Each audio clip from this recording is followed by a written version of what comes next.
Human rights اور حقوق العباد یہ کانٹرڈکٹری. ہیومنزم کا ترجمہ اردو میں انسان دوستی نہیں ہے. اس کا ترجمہ کرنا اگر ضروری ہو فرض کریں تو پھر اس کا ترجمہ ہے انسان پرستی. یہ فلسافیکل ویو پوائنٹ ہے, فلسافیکل پوزیشننگ ہے ہیومنزم, اور اس کا مطلب یہ ہے centrality of man in the scheme of things. یعنی ہیومنزم کا مطلب ہے لا الہ الا الانسان. اس کا مطلب ہے کہ ویسٹ کا جو تھاٹ ہے وہ پروگریسو نہیں ہے, ریگریسو ہے. یونان سے شروع کیا تھا اور دوبارہ یونان کی گود میں جا کے گرے. کہ جب برٹش یہاں آئے تھے, انڈیا کو آکوپائی کیا تھا, تو ہمارا جو شیئر تھا انٹرنیشنل اکانومی میں وہ 24% تھا. سب کانٹیننٹ کا شیئر 24%. جب برٹش یہاں سے گئے تو انڈین اکانومی کا شیئر تھا 4%. ہم جس دنیا میں رہ رہے ہیں یہ ماڈرن نیشن سٹیٹس کی ورلڈ ہے. ماڈرن سٹیٹ کو آپ کی اور میری زندگی میں انٹرونشن کا ان لمیٹڈ پاور حاصل ہے. تو ہم internally externally from with in and with out ایکسیسولی controlled ہیں. الحمد للہ وحدہ والصلاۃ والسلام علی من لا نبی بعدہ اما بعد. میں آج کے اس سیشن میں مدعو ہونے پر کے ای میں ہاؤس آف وزڈم کے فورم سے کام کرنے والے دوستوں کا واقعتاً شکر گزار ہوں کہ انہوں نے مجھے ایک انتہائی سنجیدہ اور سگنیفیکنٹ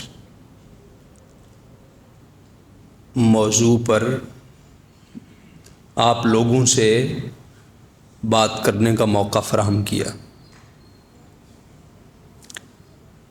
ہماری آج کی نشست کا جو عنوان ہے وہ آپ جانتے ہیں کہ ہیومن رائٹس اور حقوق العباد. تو میں بغیر کسی تمہید میں جائے بالکل اسٹریٹ فارورڈ اس موضوع پر آتا ہوں. سب سے پہلے ہمیں چاہیے کہ ہم اس کے بارے میں یعنی حقوق العباد اور ہیومن رائٹس کے مسئلے پر بہت سمپل ایک ویو اپنے ذہن میں بٹھا لیں. یعنی ہمارا اس پر پوزیشن کیا ہے. ہمارا اس پر پوزیشن یہ ہے کہ ہیومن رائٹس اور حقوق العباد ان دونوں میں تضاد کی نسبت, یہ بالکل کانٹرڈکٹری ہیں ٹو ایچ ادر. یہ ابھی میں عرض کروں گا کہ یہ کس طرح سے کانٹرڈکٹری ہیں. یعنی ان میں پرنسپلی اسپیکنگ کسی درجے کی کوئی ریکنسلیشن ممکن نہیں ہے. یعنی یہ اس کا امکان نہیں ہے کہ ہم انہیں ان پرنسپلی تو جس طرح سے مرضی ایکویٹ کرتے رہیں, جس طرح کہ ہمارے ہاں ایک رواج ہے لوگ کرتے ہیں. عام لوگوں کو چھوڑیے, ہمارے انٹلیکچوئل سرکلز, بعض صورتوں میں ہمارے بڑے بڑے اہل علم وہ بھی ایکویٹ کر رہے ہوتے ہیں. اور اس طرح کی اسٹیٹمنٹس آپ کو پڑھنے کو ملتی ہیں, سننے میں آتی ہیں کہ جو انسانی حقوق کا تصور ہے یہ سب سے پہلے اسلام نے دیا. اس طرح کے اسٹیٹمنٹس آپ پڑھتے رہتے ہیں, سنتے رہتے ہیں. یہ اٹر کنفیوژن ہے, مطلب اٹ موسٹ کنفیوژن ہے. اسے آپ کہہ لیجئے یہ کیٹیگری کنفیوژن ہے. اچھا, یہاں میں ایک چھوٹی سی بات عرض کر دوں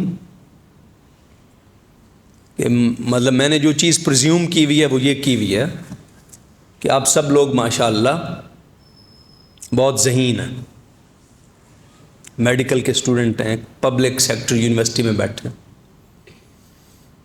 اور پھر میڈیکل والے لوگوں کے بارے میں ہمارا جو ویو ہوتا ہے وہ یہ ہوتا ہے کہ آپ لوگ بڑے محنتی ہیں، کمپیریٹیولی جو دوسرے فیلڈ کے اسٹوڈنٹس ہیں آپ ان کے مقابلے میں زیادہ محنتی ہوتے ہیں. تو دو چیزیں اگر مل جائیں، ذہانت اور محنت، تو کمال ہو جاتا ہے. تو یہ دو چیزیں میں پریزیوم کر کے یہ بات کر رہا ہوں. تو اس لیے آپ سے میری گزارش ہے کہ آپ نے مجھ سے حد سے بڑی ہوئی آسانی کی توقع نہیں کرنی.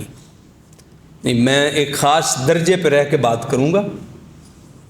بیچ میں ہو سکتا ہے کہ بعض باتیں آپ کے لیے قدرے مشکل ہوں، وہ بعد میں ہم وہ کویسچن آنسر سیشن میں دیکھ لیں گے.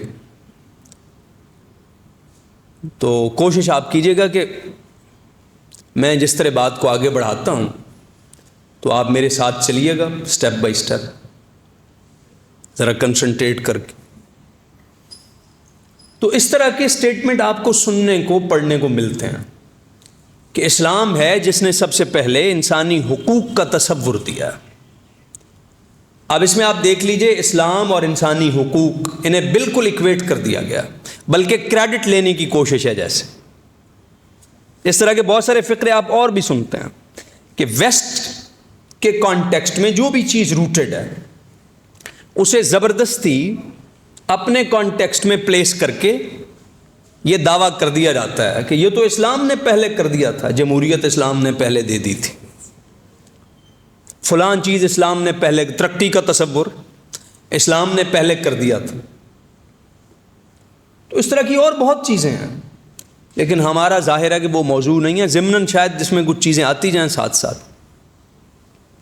تو یہ بہت سخت قسم کی اور انتہائی درجے کی یہ کنفیوژن ہے، خلط مبحث ہے کہ دو بالکل ڈفرینٹ پلین پہ جو چیزیں ہیں موجود، انہیں آپ ان پرنسپلی ایکویٹ کر دیں، ان پرنسپلی انہیں آپ مرج کر دیں، اور وہ جو کیٹیگری کا ڈسٹنکشن ہے یا ڈفرنس ہے اسے نظر انداز کر دیں. یہ سمپلسٹک ویو ہے چیزوں کا. بلکہ اس کے لیے پوسٹ کلونیل سٹڈیز میں ایک ٹرم بولی جاتی ہے، اپسٹیمک فریکچر. اپسٹیمک فریکچر یہ اس کا اظہار ہے. اپسٹیمک فریکچر کیوں پیدا ہوتا ہے؟ یہ کالونائزڈ کا پرابلم ہے. یہ اس لیے پیدا ہوتا ہے کہ کالونائزڈ جو کلونیل ماسٹرز کا ڈسکورس ہے، ان کا جو سٹیٹمنٹ ہے، ان کا جو پرسپیکٹو ہے چیزوں کو دیکھنے کا، ان کا جو نقطۂ نظر ہے کلونیل ماسٹرز کا، کالونائزڈ اسے ولنگلی ایمبریس کرتا ہے اور پھر اسے انٹرنلائز کر لیتا اور پھر اس کے ساتھ ریلیٹ کرنا شروع کر دیتا. یہ اسے ہم کہتے ہیں اپسٹیمک فریکچر. تو ہمارے دانشورانہ حلقے، ہمارے اہل علم بعض صورتوں میں ایکسیپشنز ہوتی ہیں، ہمیشہ ہوتی ہیں. تو یہ ہم دیکھتے ہیں کہ ان چیزوں کو ان پرنسپلی کا مطلب یہ ہے کہ جس کی بنیاد میں کوئی اصول کام نہیں کر رہا، صرف فارم کی سطح پر آپ نے دو چیزوں کو ایک جیسا فرض کر لیا، یعنی صرف فارمل افینٹیز ہیں ان کے درمیان. بھائی اسلام کہتا ہے فرض کریں کہ دوسرے کو برا نہ کہو، تو ہیومن رائٹس بھی یہی کہہ رہے ہیں. اسلام کہتا ہے کسی کے ساتھ زبردستی ظلم نہ کرو، تو دیکھو قرآن سنت میں بھی تو یہی ہے. اسلام کہتا ہے کہ دوسروں کی پرائیویسی کا خیال رکھو، تو یہاں بھی تو یہی کہا جا رہا ہے. تو یہ جو فارمل افینٹیز ہیں، بظاہر چیزیں ایک جیسی لگتی ہیں، لیکن جب آپ ان کی بنیادوں میں کام کرنے والے اصولوں تک پہنچتے ہیں تو آپ کو معلوم ہوتا ہے کہ اس میں کوئی سملیرٹی نہیں. یہ بالکل دو مختلف دنیاؤں کی باتیں ہیں. تو ان پرنسپلی ہم چاہے انہیں ایکویٹ کر دیں، اصولی طور پر حقوق العباد اور ہیومن رائٹس ان میں تضاد کی نسبت ہے. یہ کانٹرڈکٹری ہیں، یہ جمع نہیں ہو سکتے. اچھا، یہ کیوں کانٹرڈکٹری؟ اس کی وجہ یہ ہے کہ دونوں کی بنیاد میں کام کرنے والا تصور انسان الگ ہے. ان دو باتوں کو ذہن میں آپ ریلیٹ کیجئے. ہم کہہ رہے ہیں کہ ہیومن رائٹس ہیں ایک طرف اور دوسری طرف حقوق العباد ہیں. ایک تصور ہماری روایت میں پیوست ہے اور دوسرا تصور مغربی تناظر سے آ رہا ہے. ایک کو ہم نے عنوان دیا ہے حقوق العباد کا اور دوسرے کو ہم نے کہا ہے ہیومن رائٹس. تو اب یہ دو چیزیں ہیں، ان کے بارے میں ہم نے اسٹیٹمنٹ یہ دیا ہے، یہ پوزیشن یہ بتایا ہے کہ ان میں تضاد ہے. یہ 17-18 سینچری کا کنسٹرکٹ ہے اور اس کا مطلب ہیومن کون ہوتا ہے، واٹ از ہیومن، اور ہو از ہیومن. تو ہیومن کہتے ہیں جس میں دو چیزیں پائی جائیں. پہلی چیز ہے اٹانومی. اٹانومی جو اپنے اوپر مطلق اختیار کرتا ہے، جو اپنا مالک خود ہے. اٹانومی جو absolutely independent, autonomous, subject to nothing. وہ اٹانومس ہے اور ایبسلیوٹ ٹرمز میں اٹانومس. اسے کوئی ڈکٹیٹ نہیں کر سکتا، وہ اپنے آپ کو اسرٹ کرتا ہے.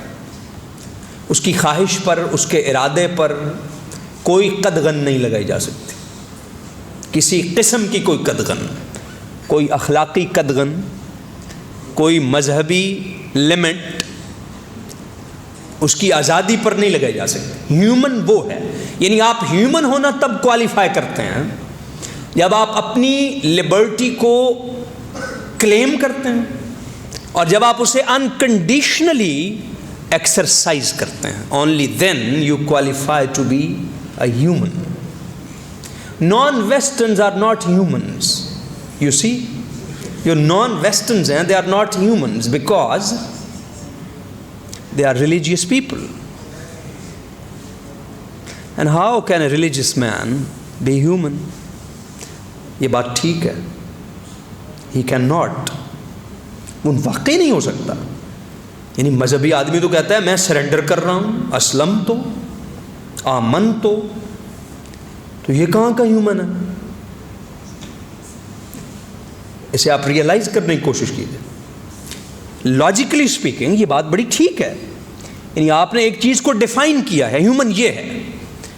تو مذہبی آدمی وہ تو کہتا ہے میں اللہ کی مرضی کے تابع ہوں، میری خواہشیں لامحدود بالکل نہیں ہونی چاہیے اور میری خواہشیں لیجیٹیمیٹ نہیں ہوتی ہمیشہ. انہیں کسی نہ کسی پیراڈائم میں، کسی آرڈر میں آنا چاہیے، اور وہ آرڈر کون سا ہے؟ ڈیوائن آرڈر ہے. شرع کا بنایا ہوا ایک بندوبست ہے، حرام حلال کا، جائز ناجائز کا. میں اس کا مخاطب ہوں، میں مکلف ہوں. یعنی میں ایک مکلف وجود ہوں. مکلف آپ جانتے ہی ہوں گے، اس لفظ سے آپ انشاءاللہ مانوس ہوں گے کہ مکلف کا مطلب ہوتا ہے جو شریعت کا پابند ہو. سادہ لفظوں میں، میں لٹرل سینس میں نہیں کہہ رہا، مفہوم عرض کر رہا ہوں. یعنی جو اللہ کے امر کا مخاطب ہے اور اس کا پابند ہے وہ مکلف. تو کوئی بھی مذہب، کسی بھی مذہب کو ماننے والا آدمی، میں صرف مسلمز کی بات نہیں کر رہا، کسی بھی مذہب کو ماننے والا آدمی وہ یہ پہلا ٹیسٹ ہی کوالیفائی نہیں کرتا، کیونکہ وہ کہتا ہے میں اٹانومس نہیں ہوں. کن ٹرمز میں اٹانومس؟ ایبسلیوٹ ٹرم میں اٹانومس. ایبسلیوٹ ٹرمز میں. ویسے تو ہم بھی کہتے ہیں کہ ہم مجبور نہیں ہیں، آزاد ہیں، لیکن وہ کانٹیکسٹ اور ہے. یہاں بھی ان دو کانٹیکسٹ کو کنفیوز نہیں ہونا چاہیے. وہ ایک ڈفرینٹ کانٹیکسٹ ہے جس میں ہم کہتے ہیں ہیومنز آر فری ایجنٹس. یہ مورل پیراڈائم ہے، یہ الگ بات ہے. اور جب کہہ رہے ہیں کہ ہیومن اٹانومس ہے، ایبسلیوٹ ٹرمز میں اٹانومس ہے، تو یہ صرف مورل سینس میں نہیں کہہ رہے، یہ ایگزسٹینشیل سینس میں کہہ رہے ہیں. اس کائنات میں کوئی نہیں ہے جو مجھے ڈکٹیٹ کرے، ایسا کوئی ہے ہی نہیں. اس کائنات کا سب سے طاقتور وجود ہوں ہی میں خود.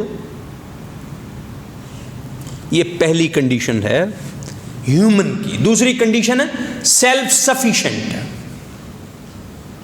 اسے اپنے سے باہر کسی کی ضرورت نہیں. تو یہ دو باتیں ہیں ہیومن میں، یہ دو باتیں ہیں. ایک یہ کہ ہیومن اٹونومس ہے، اور دوسرے یہ کہ ہیومن سیلف سفیشینٹ.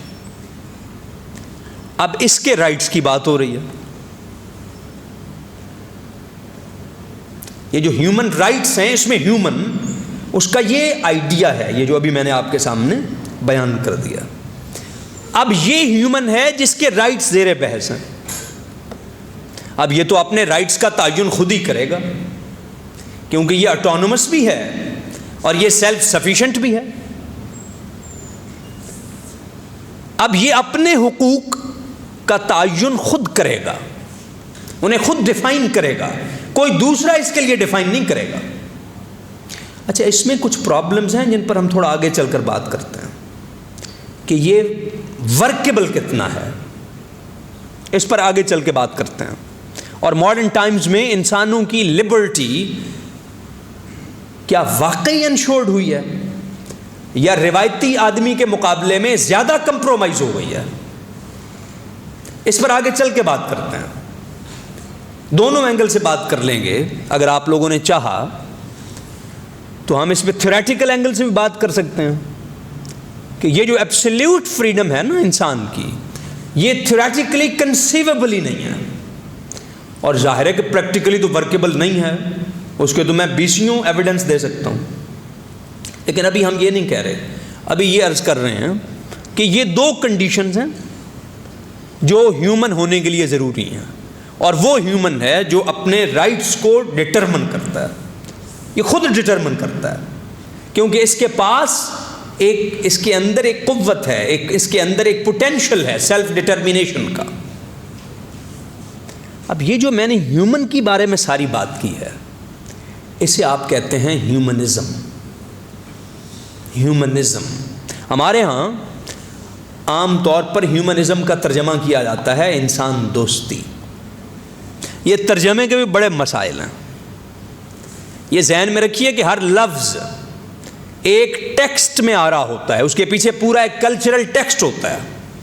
اس ٹیکسٹ سے ہٹا کر آپ اس لفظ کا ترجمہ نہیں کر سکتے. یعنی اس کے پیچھے پورا ایک پیکج ہے، پوری ایک سیمینٹکس ہے کلچرل، جس کا آپ نے لحاظ رکھنا ہوتا ہے. تو ہیومنزم کا ترجمہ اردو میں انسان دوستی نہیں ہے.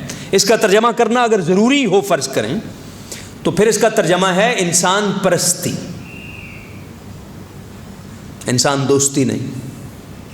ہیومنزم ٹرانسلیشن میں ہم اسے کہیں گے انسان پرستی، نہ کہ انسان دوستی. کیونکہ انسان دوستی ترجمہ کریں گے تو پھر مس لیڈ ہو جائیں گے. بات کچھ ہوگی، ہم سمجھ کچھ رہے ہوں گے، یہ مس انڈرسٹینڈ کریں گے چیزوں کو. تو ہیومنزم اس کے پیچھے. ہیومنزم ہم کہتے ہیں، میں یہاں دو لوگوں کو کوٹ کروں گا. ایک گریک فلاسفر ہے پروٹاگورس، یہ سوکریٹیز کا کنٹمپریری تھا اور سوفسٹ تھا. سوفسٹ، SOPHIST، سوفسٹ، پروٹاگورس. اس کا ایک سینٹینس ہے، man is the measurement of all things. یہ پروٹاگورس کا sentence, man is the measurement of all things. Of all things, measurement کا مطلب ہے معیار. کوئی چیز اچھی ہے کہ بری ہے، غلط ہے کہ صحیح ہے، حقیقی ہے یا غیر حقیقی ہے، یہ طے کرنے کا معیار انسان خود ہے. کیوں؟ سوفسٹ مانتے تھے کہ حقیقت کسی قسم کا کوئی آبجیکٹو وجود نہیں رکھتی. ہم سے باہر حقیقت آبجیکٹولی ایگزسٹ نہیں کرتی، بس پرسیپشن ہی سب کچھ ہے. یعنی اونلی پرسیپشن از ریئل، باقی ریالٹی نہیں ہے کہیں. یہ انسانوں کا دھوکہ ہے، یہ سوفسٹ کا آرگومنٹ. آپ اگر پلیٹو کے ڈائیلاگز پڑھیں تو آپ دیکھیں گے کہ پورے ڈائیلاگز میں ایک طرف سوکریٹیز ہے، ایک طرف سوفسٹس ہیں. اور سوفسٹ جس طرح ریالٹی کو اور ٹرو نالج آف ریالٹی کو ڈسکریڈٹ کرتے ہیں، جیسے وہ کوشچن کرتے ہیں، سوکریٹیز انہیں اپوز کرنے کے لیے. تو سوفسٹ یہ کہتے ہیں کہ چونکہ حقیقت موجود نہیں ہے، چونکہ ہمارا ذہن حقیقت تک رسائی نہیں رکھتا، ایکسیس نہیں ہے ہمارے ذہن کی، ان میڈیٹڈ. یہ بہت دلچسپ باتیں ہیں یہ جو میں عرض کر رہا ہوں. اس کی وجہ یہ ہے کہ یہ میں نے کوٹ تو کیا پروٹاگورس کو 2500 سال قبل کے زمانے میں کلاسیکل ٹائمز سے، لیکن آپ یہ نہ سمجھیے گا کہ یہ آدمی ارریلیونٹ ہے اور میں کسی 2500 سال پرانے آدمی کی بات کر رہا ہوں. ہسٹوریکلی یہ بات ٹھیک ہے، لیکن تھیمیٹیکلی جس فیز میں زندہ ہے پوسٹ ماڈرن ایرا میں، آپ یقین کیجئے پوسٹ ماڈرن ایج کی لاجک ہی سوفسٹری ہے. آج ہم جس دنیا میں رہ رہے ہیں، اس دنیا میں جو لاجک پریویل کر رہی ہے یہ ہے ہی سوفسٹری ساری. پوسٹ ماڈرنسٹ جتنے بھی ہیں سارے سوفسٹ ہیں. مطلب میں یہ سمجھتا ہوں کہ سوفسٹری، یہ جو سوفسٹ تھے یہ ارریلیونٹ نہیں ہوئے، آج یہ بہت زیادہ ریلیونٹ ہے. تو پروٹاگورس نے کہا man is the measurement of all things, چونکہ باہر تو کچھ ہے نہیں اور انسانی شعور حقیقت کے ساتھ کوئی مناسبت نہیں رکھتا، سو حقیقت کا کسی طرح کا کوئی معیاری، اتھینٹک، ریلائبل علم بھی حاصل نہیں کر سکتا. سو ثابت یہ ہوتا ہے کہ انسان ہی معیار ہے ہر چیز کا. آپ کا پوائنٹ آف ویو ہے دیٹ الٹیمیٹلی میٹرس، اور کچھ نہیں. کیونکہ حقیقت تو ہے نہیں نا، تو وہ کیا میٹر کرے گی. تو آپ چیزوں کو اس طرح سے دیکھ لیں تو اس طرح سے ہیں، دوسری طرح سے دیکھ لیں دوسری طرح سے. ایک ہی چیز بیک وقت غلط ہو جائے گی، وہی چیز پوائنٹ آف ریفرنس بدلنے سے ٹھیک ہو جائے گی. تو سوفسٹ نے کیا کیا؟ علم اور اخلاق دونوں کو ریلیٹیوائز کر دی، دونوں ریلیٹیوائز کر دی. نالج اینڈ موریلٹی یہ ریلیٹیوائز ہوئے سوفسٹ کے ہاتھوں. اچھا یہ ذہن میں رکھیے کہ جب علم اور اخلاق ریلیٹیوائز ہو جائیں تو آپ سمجھ لیں پھر یہ نزع کے عالم میں ہیں، قریب المرگ ہیں، بس اب ان کی عمر تھوڑی ہے. جلدی کوئی آئے گا سامنے اور وہ کہے گا کوئی علم ممکن نہیں ہے حقیقت کا، علم محال ہے، امپاسبل ہے. It is impossible to attain the ultimate knowledge اور the true knowledge, reliable authentic knowledge of things, کیونکہ امپاسبل ہے. تو علم محال ہے. یہ جسے آپ علم کر رہے ہیں یہ آپ کا پرسیپشن ہے، آپ کا پرسپیکٹیو ہے. آپ دیکھتے ہیں آج کل ڈیبیٹس میں یہ پرسیپشن اور پرسپیکٹیو ہی چل رہا ہوتا ہے، کیونکہ کسی چیز کی کوئی معروضی حقیقت تو ہے نہیں. تو آپ بات کہیں گے تو آپ کو اپنے آپ سے کہے گا دس از یور ویو پوائنٹ، جیسے حقیقت موجود نہیں ہے اور دنیا میں سب نقطہ نظر برابر ہیں.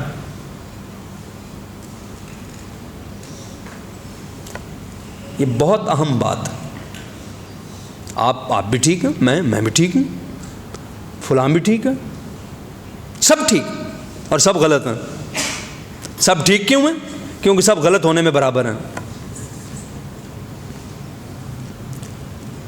سب غلط ہونے میں ایک جیسے ہیں، نہ کچھ آپ کو پتہ نہ مجھے پتہ. تو کسی چیز کے ساتھ کمٹمنٹ کی ضرورت نہیں ہے، بس چیزوں کی ایک ورکنگ حیثیت ہے، کام چلاؤ. علم بھی ایک ورکنگ چیز ہے. علم حقیقت کا علم تھوڑی ہے. علم تو یہ ہے کہ شعور کا ایک عارضی سا تحکم ہے جو اس نے قائم کر لیا چیزوں پر. یہ بات ذرا وہ ہو گئی ہے، مطلب میرا خیال ہے کہ ذرا پیچیدہ سی، لیکن یہ ہے کہ شعور نے ایک وقت میں چیزوں کو ایک تعارف دے دیا ہے اور وہ کام بھی کر رہا ہے. That's it. کل کو اور ہو جائے گا، پرسوں کو اور ہو جائے گا. تو علم محال ہو جاتا ہے. اچھا دلچسپ یہ ہے کہ پوسٹ ماڈرنسٹ جتنے ہیں سب یہ کہتے ہیں کہ علم ممکن نہیں. سوفسٹ بھی یہی کہتے تھے. اس کا مطلب ہے کہ ویسٹ کا جو تھاٹ ہے وہ پروگریسو نہیں ہے, ریگریسو ہے. یونان سے شروع کیا تھا 16ویں صدی میں, جیسے آپ رینیساں کہتے ہیں, اور دوبارہ یونان کی گود میں جا کے گرے, وہ بھی سوفسٹوں کی گود میں. افلاطون کی گود میں گرتے پھر بھی بات تھی, یعنی پلیٹو کے ہاتھ لگ جاتے, اس کی انگلی پکڑ کے چلتے پھر بھی کوئی بات تھی. کن کی گود میں جا گرے؟ سوفسٹوں کی گود. اسی طرح اخلاق ممکن نہیں ہے. موریلٹی ریلیٹیوائزڈ از نو موریلٹی. پھر آپ کہتے ہیں اونلی پاور میٹرز. آج کی دنیا کو دیکھ لیں, آپ انٹرنیشنل ریلیشنز دیکھ لیں, آج کی پولیٹیکل تھیوری پڑھ لیں, ایونچولی جو چیز میٹر کرتی ہے وہ پاور ہے, کچھ بھی میٹر نہیں کرتا. اور پاور کی کوئی موریلٹی نہیں ہے, یہ آپ ہر وقت سنتے رہتے ہیں. Power is a moral thing, amoral نہیں, اے مورل, ویلیو نیوٹرل. یعنی پاور ایگزسٹس, بس یہی اس کی جسٹیفیکیشن. پاور کی اس سے باہر تو کوئی جسٹیفیکیشن نہیں ہوتی. یہ کہتے ہیں نا, یہ کہہ کے پھر کہتے ہیں ہمیں خلافت چاہیے. وہ جو میں نے شروع میں عرض کیا تھا نا کہ اٹر کنفیوژن. کلونیلزم کا جو اصل نقصان ہے نا, یہ ٹھیک ہے کہ انگریز, اگر ہم اپنے کانٹیکسٹ کی بات کریں, انڈین کانٹیکسٹ کی, تو آپ جانتے ہیں کہ جب برٹش یہاں آئے تو یہاں سے ٹریلین پاؤنڈز ہمارے ایکسچیکر سے لے گئے, وہاں خود کو ڈیولپ کیا میٹیریلی. آپ نے شاید کلونیل ہسٹریز میں پڑھا ہوگا, اگر آپ کو موقع ملا ہو, کہ جب برٹش یہاں آئے تھے, انڈیا کو آکوپائی کیا تھا, تو ہمارا جو شیئر تھا انٹرنیشنل اکانومی میں وہ 24% تھا. سب کانٹیننٹ کا شیئر 24%. آپ کو میں سورس بھی بتا دیتا ہوں. ایک انڈین منسٹر ہے ششی تھروڈ,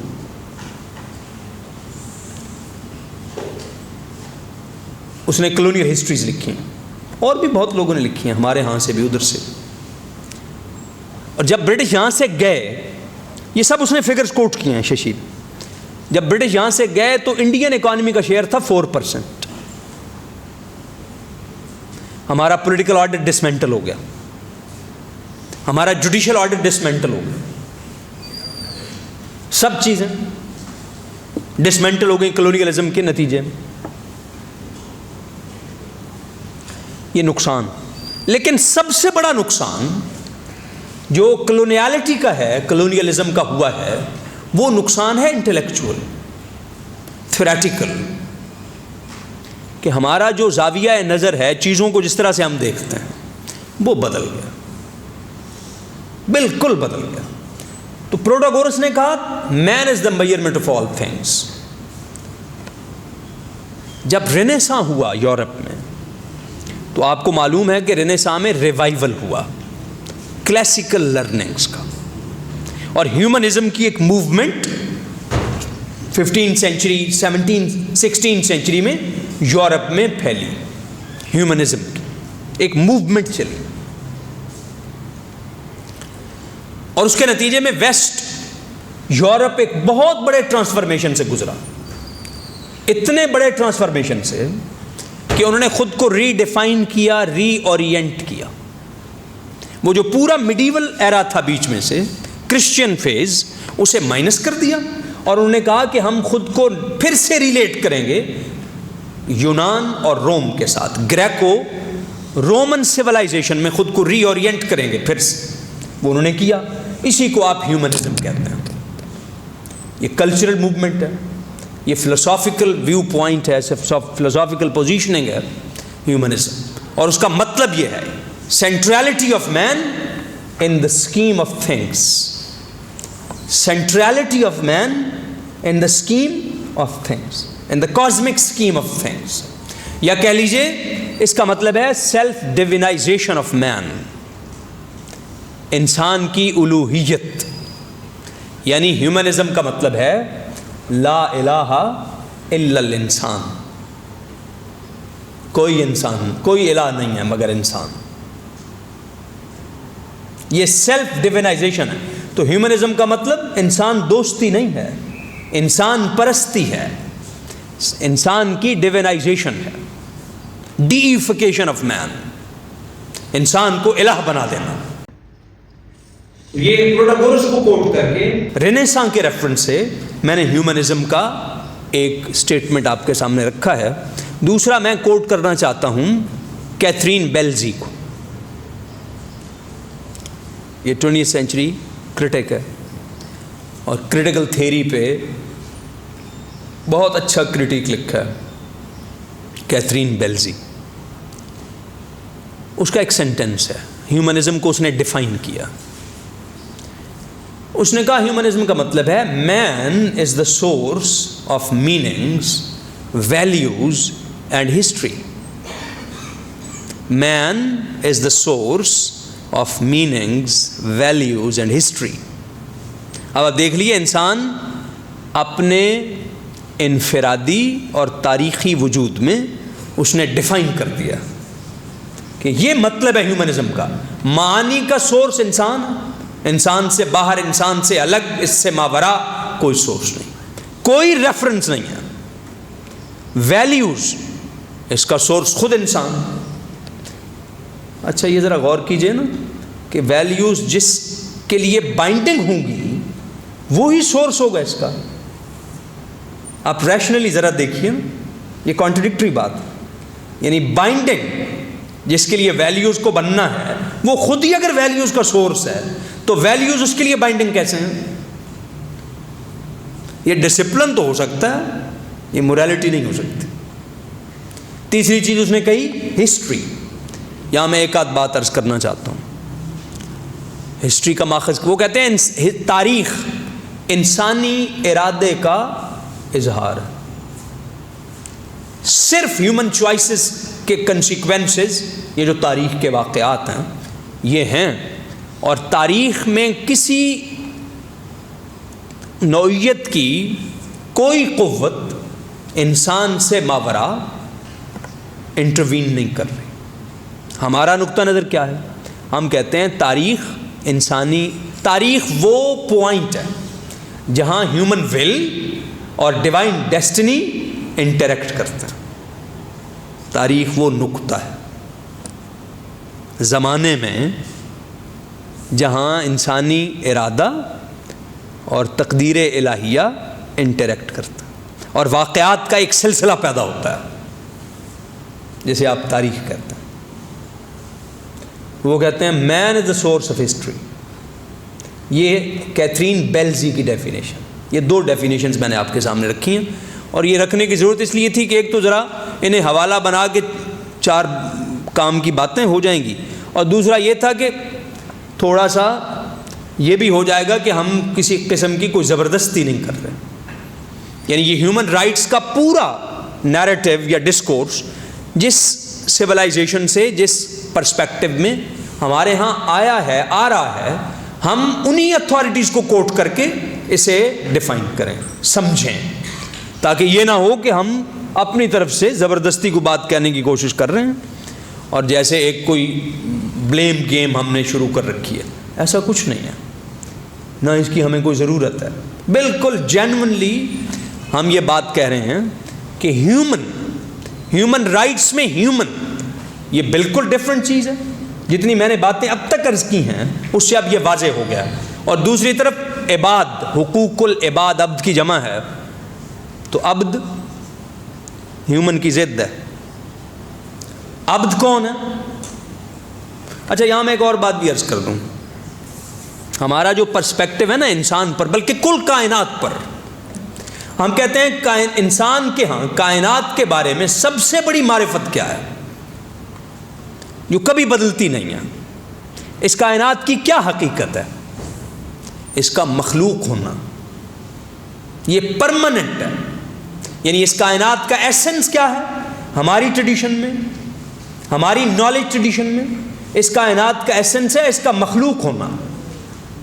انسان کا بھی یہی ایسنس ہے کہ یہ مخلوق ہے, یہ عبد ہے, یہ مخلوق ہے. یہ ساری کائنات مخلوق ہے, یہ ساری عبد ہے.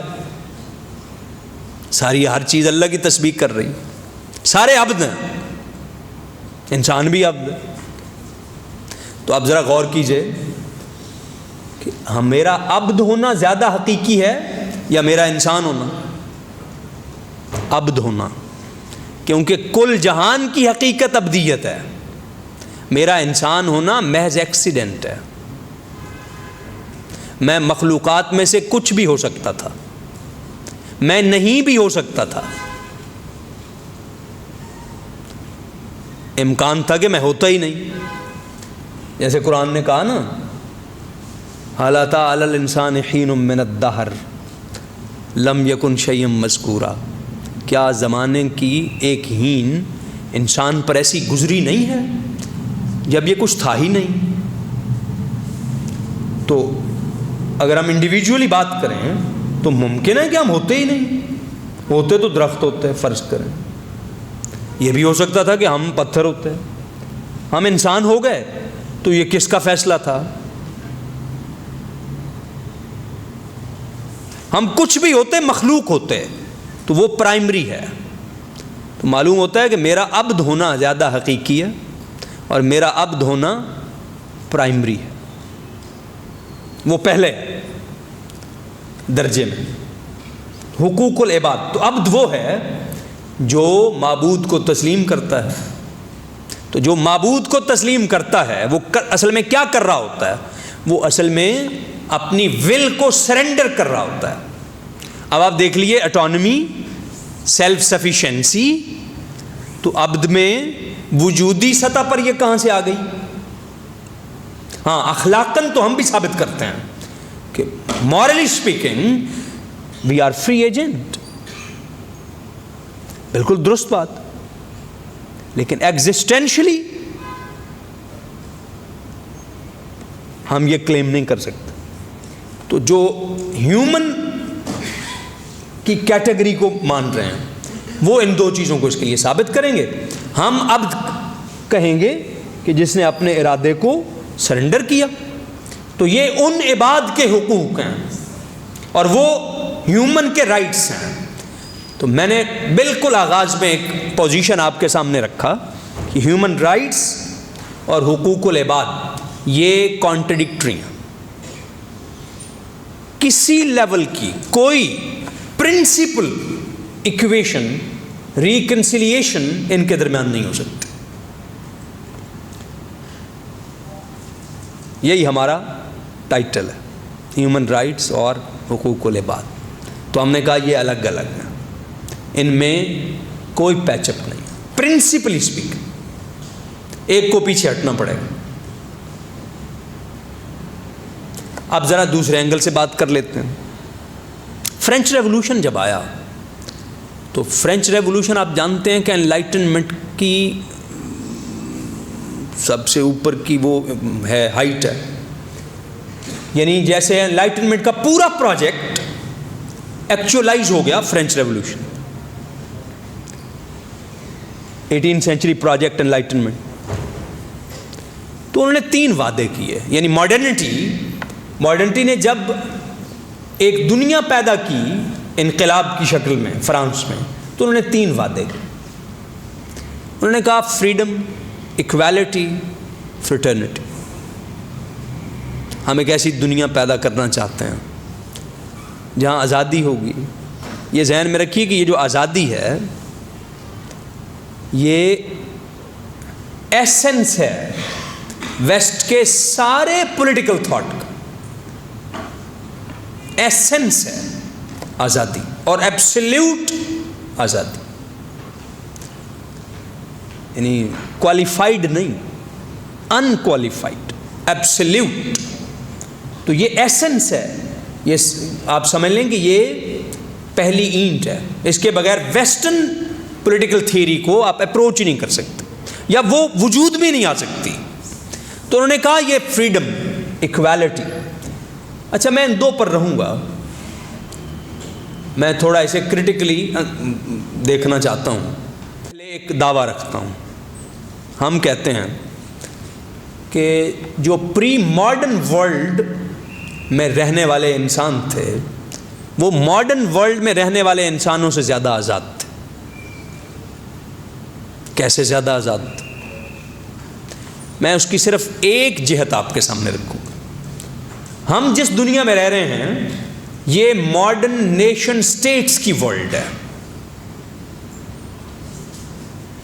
یہ ماڈرن نیشن سٹیٹس کی دنیا ہے جس میں ہم آپ رہتے ہیں. تو ماڈرن سٹیٹ کو آپ کی اور میری زندگی میں انٹروینشن کا ان لمیٹڈ پاور حاصل ہے. یہاں تک کہ آپ کو اور مجھے ڈیفائن کرنے کا بھی, آپ کو اور مجھے سرٹیفائی کرنے کا بھی. میری چھوٹی سی چھوٹی چیز ریاست کے ریکارڈ میں. یہ جس رائٹر کو میں نے تھوڑی دیر پہلے کوٹ کیا, مسل فوکو, تو اس نے کہا کہ یہ جو ماڈرن سٹیٹ ہے یہ ماڈرن سٹیٹ پینوپٹیکن سٹیٹ, یہ ایک ایسی سٹیٹ ہے جس کی سرویلنس کی کوئی حد نہیں, جو آپ کی ہر حرکت کو سرویل کر اس پہ سرویلنس انہوں نے قائم کی ہوئی. اتنا انٹروینشن. تو جو ماڈرن آدمی ہے, جدید ریاست میں رہنے والا, اور جدید ریاست کی جو پاور ہے, جس حد تک وہ انٹروین کرنے کا حق رکھتی ہے اور اختیار رکھتی ہے اور طاقت رکھتی ہے, تو کوئی روایتی بادشاہ پری ماڈرن ورلڈ میں, کوئی رولر اس کا تصور بھی نہیں کر سکتا تھا کہ وہ چیزیں اس حد تک ڈاکومنٹ کر لے گا اور اس حد تک انسان کی زندگی میں انٹروین کر سکے گا, آپ کے ذہنوں میں جھانک سکے گا, آپ کو کنٹرول کر سکے گا تھرو ایکڈیمیا, تھرو میڈیا. تو ہم internally externally, from with in and with out, ایکسیسولی controlled. یہ جو باتیں میں عرض کر رہا ہوں پوسٹ ماڈرن ڈسکورس میں, یہ باتیں بالکل جانی پہچانی ہیں. تو فریڈم کا تو یہ حال ہوا. میں اکثر کہا کرتا ہوں modernity is a self contradictory project.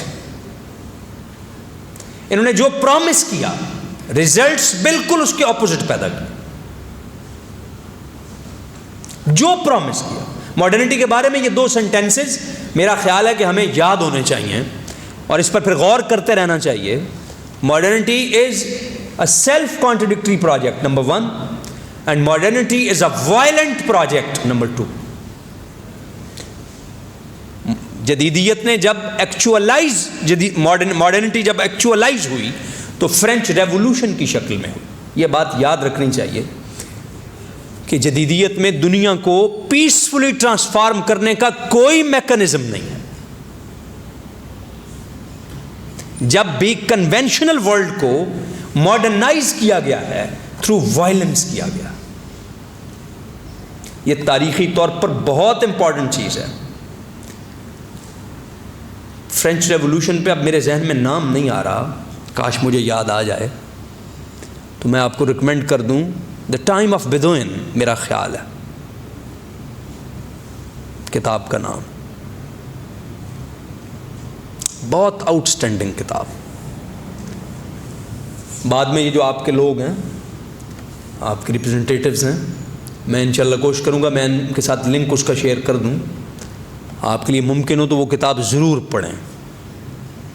French revolution پہ ہے. آپ کو اندازہ ہوگا کہ یہ جو جینیسس ہے ماڈرنٹی کا, یہ کتنا پیسفل ہوا ہے, انورٹڈ کاماز, یعنی پیدائش ماڈرنٹی کی. دوسری بات تھی ایکویلٹی. ایکویلٹی اس طرح سے پیدا ہوئی کہ اب ایک ایک ملک میں 2-4-5% لوگوں کے پاس ان لمیٹڈ ویلتھ اور 95-96% لوگوں کے پاس بس کھانے کو ہی ہے, اس کے علاوہ کچھ نہیں. یہ ایکویلٹی ہے, یعنی کیپٹلزم. اور یہ بھی ویسے اگر آپ غور کریں تو اس کا تعلق بھی کیپٹلزم کا اسی فریڈم سے ہے. یعنی مارکیٹ لبرٹی. جیسے جے ایس مل نے ڈیبیٹ کیا نا آن لبرٹی میں, مارکیٹ لبرٹی یعنی جو کیپٹلسٹ ہے اس کے پاس ان لمیٹڈ لبرٹی ہے, وہ جو چاہے پروڈیوس کر دے, جو چاہے بیچ دے, جیسے چاہے بیچ دے. اور مارکیٹ میں اسٹیٹ انٹرونشن نہیں ہونی چاہیے. آپ غور کر رہے ہیں, یعنی یہ جو ماڈرن پاور ہے یہ کیپٹلسٹک اینگل سے بالکل ویک ہے. اور جو ہیومن رائٹس کا آئیڈیا ہے اس کا تعلق لبرٹی کے ساتھ. جیسے میں نے پہلے کہا کہ پورا جو ڈسکورس ہے پولیٹیکل ویسٹ کا, پولیٹیکل ڈسکورس, اس کا ایسنس, اس کا پیوٹ وہ لبرٹی. آپ لبرٹی نکال دیں تو میرا خیال ہے اس کے بعد آپ ماڈرن ویسٹ کو شاید کنسیو ہی نہیں کر سکتے.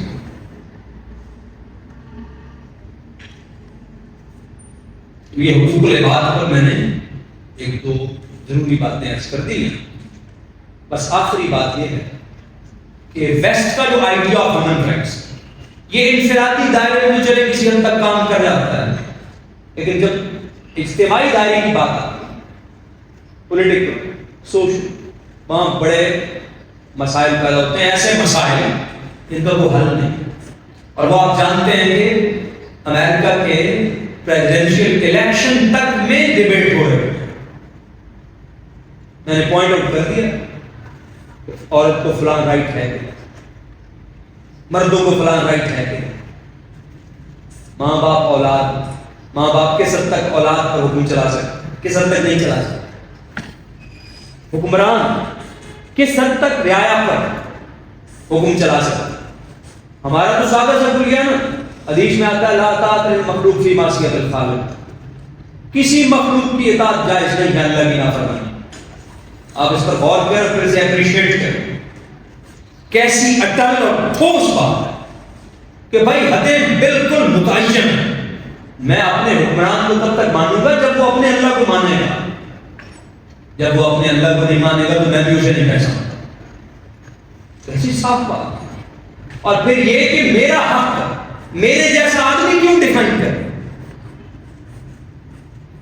میرا حق وہ ڈیفائن کرے گا جو میرا خالق ہے. مجھے کسی پولیٹیکل اتھارٹی سے, کسی اسٹیٹ سے یہ ڈیفائن نہیں کروانا کہ میرے حقوق یہ ہیں. میرے حقوق طے ہیں. میرے حکمران نے میرے حقوق کی حفاظت کرنی, نہ کہ میرے حقوق کو ڈیفائن کرنا. یہ فرق آپ یقیناً ریئلائز کریں. میں کسی حکومت کو, کسی اسٹیٹ کو, کسی حکمران کو یہ حق نہیں دے سکتا کہ وہ مجھے بتائے کہ تمہارے لیے حکم. میرے حکمران پر لازم ہے کہ میرے حقوق کا تحفظ کرے جو اس کے اور میرے درمیان آلریڈی ڈیفائنڈ ہے, اور وہ شریعت میں ڈیفائنڈ ہے. میرا حکمران بھی شریعت کے تابع ہے, میں بھی شریعت کے تابع. آئیڈیلی اسپیکنگ, چونکہ اب ایسا نہیں ہے اس لیے کہہ رہا ہوں, آئیڈیلی اسپیکنگ اب تو سارا بندوبست ویسٹ کا کر رہا ہے. ایسے ایک بات میرے ذہن میں ہمیشہ آتی ہے کہ آپ دیکھیے ستم ظریفی کہ پچھلی 3 صدیوں سے دنیا میں جو ڈومیننٹ سسٹمز ہیں اور جو ڈومیننٹ ڈسکورسز ہیں وہ ویسٹ کے ہیں اور پٹیرے میں ہوتے ہیں. پچھلی 2 صدیوں سے جواب ہم دیتے تھے. جو سیٹ پر بیٹھا ہوتا ہے, ڈرائیونگ سیٹ پر, جواب تو اسے نہیں دینا چاہیے. ہم کیوں پٹیرے میں ہیں؟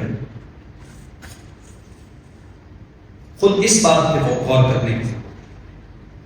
اب ہمیں جواب دینے بند کر دیں, سوال اٹھانے کہ میاں آپ جواب ہم نہیں دیں گے, اب ہماری باری ہے, اب ہم سوال کریں. تم نے 3 صدیاں دنیا کو بنایا جیسا بھی بنایا, تو اب بتاؤ ہمیں ذرا کیا نتائج دیے دنیا میں, کیا کیا کرائسس پیدا کی, کیا کیا انسیکیورٹیز پیدا کر, کتنا انصاف, کتنا عدل, کتنی آزادی تم یقینی بنا سکتے. ہمیں اکیڈمک بحث میں مت الجھاؤ, ہمیں ذرا اپنے نتائج سامنے رکھ کے بتاؤ کہ دنیا کو کیا سے کیا بنا دیا. ان دنیا کو لیبل ہی رہنے دیں. اب تو ہمارے لوگ ہمیں بتاتے ہیں کہ اور 30 سال 40 50 سال بعد ارتھ پلانٹ لیبل ہی نہیں رہے. اب کہتے ہیں مریخ پہ چلے گا. مورلی تو پہلے ہی لیبل نہیں, پولیٹیکلی پہلے لیویبل نہیں ہے، پرویسو پریزنس ہے ماڈرن پاور ہر جگہ. You have no space, nowhere to go, nowhere to go, they are everywhere. زمین فضا ہر جگہ. ہم سوال کریں، اب سوال کرنا ہمارا کام ہے، ان کا نہیں. یہ ہمیں ریئلائز کرنا چاہیے. تو یہ میں نے حقوق العباد اور ہیومن رائٹس ان دونوں میں کہا کہ تضاد کی نسبت ہیومن اور عباد پر پھر میں نے بات کی، اور پھر ان کا پس منظر تھوڑا سا عرض کر دیا، خاص طور پر ہیومنزم. اور پھر یہ عرض کیا کہ ہیومن رائٹس میں جو عملاً مسئلے ہیں وہ کیا، اور اس کے بعد یہ کہ ماڈرنٹی نے کس طرح کے کانٹرڈکٹری ریزلٹس پیدا کیے جو اس کے کلیم سے بالکل الٹ ہے. اور آخر میں یہ کہ ہمیں اپنی پوزیشن ری تھنک کرنی چاہیے. میرا خیال ہے کہ ضروری باتیں میں نے عرض کر دی ہیں، امید نہیں ہے کہ کوئی ضروری بات رہ گئی ہو، اور میں یہ بھی امید رکھتا ہوں کہ انشاءاللہ میں نے جو باتیں کہی ہیں وہ آپ تک کنوے بھی ہوئی ہیں. کوشش میں نے کی ہے کہ بالکل پڑھانے کے سے انداز میں باتیں کروں، ٹھہر ٹھہر کر، دوہرا کر، تاکہ آپ لوگوں کے ذہن میں چیزیں واضح بھی ہوں، آپ کو یاد بھی رہیں. ابھی پھر سیشن چونکہ ابھی آپ کا چل رہا ہے، کوشچن آنسر سیشن بھی رکھا ہوا، تو اس دوران میں اگر کوئی بات کا آپ ضروری سمجھیں گے، سوال اٹھائیں گے، پھر انشاءاللہ جو اس وقت ضروری ہوگا میں عرض کر دوں گا. میری طرف سے ابھی تک اتنا ہی. اللہ تعالیٰ آپ سب کا امین حاصل. میں پھر آپ کے اس فورم کا شکر گزار ہوں جس نے یہ نشست ارینج کی ہے اور مجھے آپ لوگوں سے مخاطب ہونے کا موقع فراہم کیا. مجھے سچی بات ہے، بڑی خوشی بھی ہے، اور یہ کہ آپ لوگوں سے مخاطب ہونے کی بھی خوشی ہے، اور اس کی اہمیت کا مجھے احساس ہے. اور یہ میرے لیے خاصی خوشگوار بات تھی کہ آپ کے اس ادارے میں، آپ کی یونیورسٹی میں اس طرح کے سیشنز اور اس طرح کی چیزیں ہو رہی ہیں. یہ بڑا خوش آئند ہے، بڑا حوصلہ افزا ہے. آپ لوگ ہی ظاہر ہے کہ ہمارا مستقبل ہے. تو آپ لوگوں سے بات کر کے بہت اچھا لگا. اللہ آپ کا امین حاصل ہو.